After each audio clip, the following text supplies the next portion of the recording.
If most of the relationships, or if the majority of one relationship is doubtful, this person is a toxic communicator. This person will never be somebody who fulfills or validates you in a way that doesn't make you feel like you doubt yourself.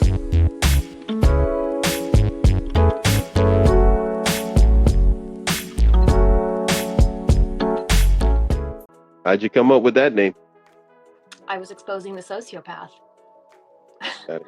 Quite literally. Literally. I was fed up with what was happening with this individual. And I had to have a safe place to vent and get my anger out. And my IG was my platform. And I started posting, and I was so angry. It was like 9 posts a day. And I was just type it as fast as my little fingers could go and just getting it all out there.